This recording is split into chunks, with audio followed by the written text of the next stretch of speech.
Hello, Percussion. Today we're going to be talking about checkpoints A and A1 in Ken and Wiley's Beginning Percussion book in week 11 of Beginning Percussion class. Here we go.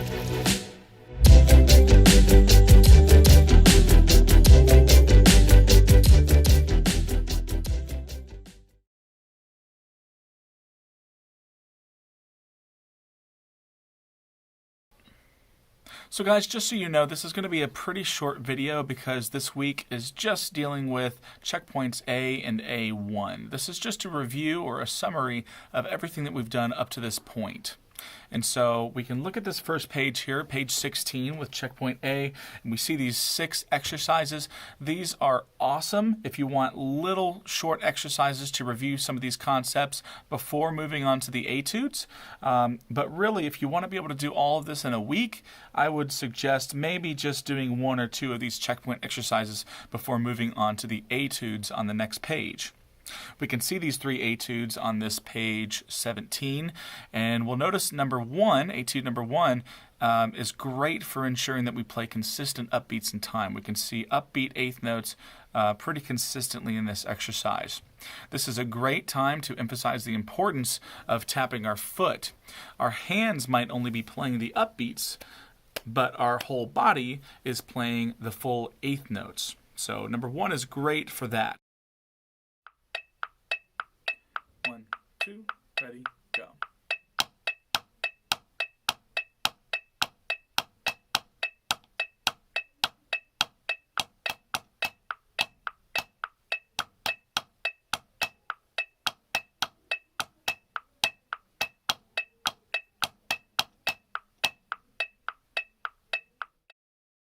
Number 2 is awesome for reviewing the paradiddle rudiment and some of its extended family, including the paradiddle diddle and the double paradiddle.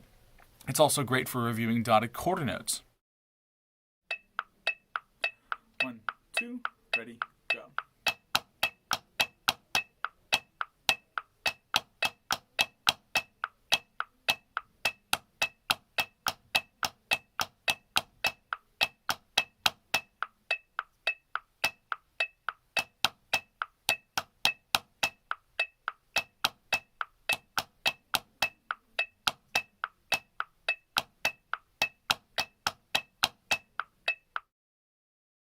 And finally, etude number 3 is great for reinforcing multiple eighth notes on one hand, as well as playing on the rim of the drum.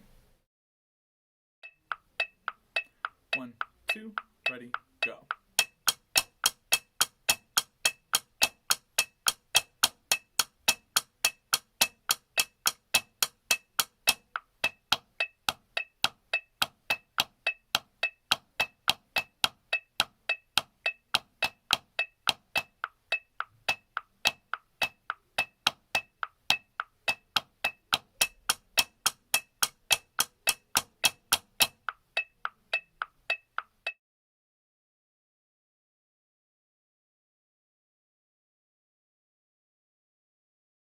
Moving right along into checkpoint A1, we come across exercises numbers 1 through 6, just like checkpoint A.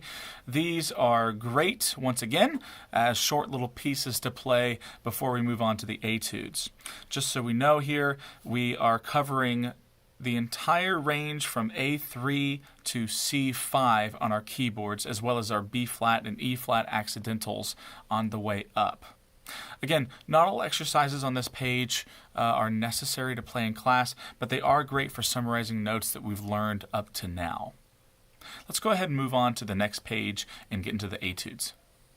Etude number 1, Little Liza Jane, is great practice because of its quick skips and dotted quarter note rhythms. It's really in the key of F major, but the composer has kind of sneakily avoided using the note B flat for a simple accidental free etude. So it's in C major with no accidentals, but really this little piece is in F major. 1, 2, ready, go.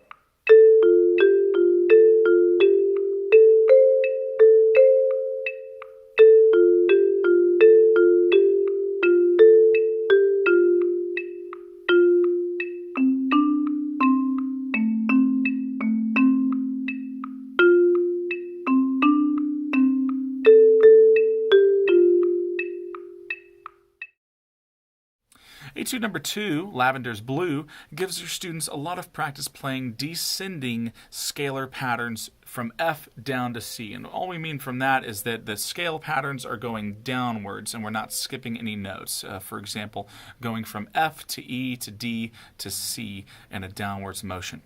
It also makes use of the dotted half note.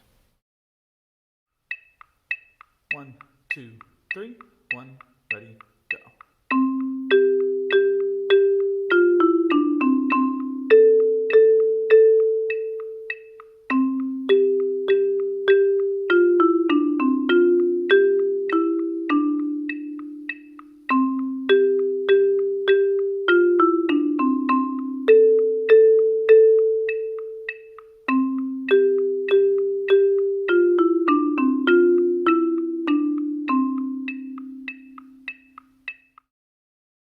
And then finally, etude number 3, entitled Willy Willy Will, which is the most fun title ever, is probably the most difficult of the 3.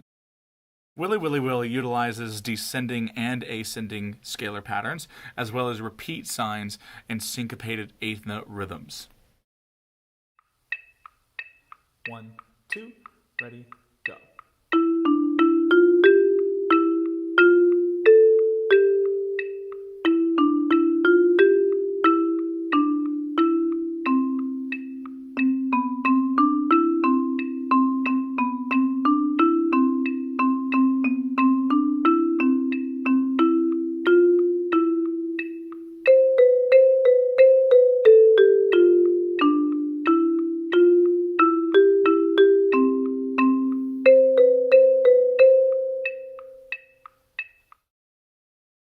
Honestly, guys, there's a lot of meat to this week with checkpoints A and A1, so if you need to break it down into 2 weeks, that's totally fine, or even a week and a half, that's okay. There's a lot to be covered here and a lot to be reviewed.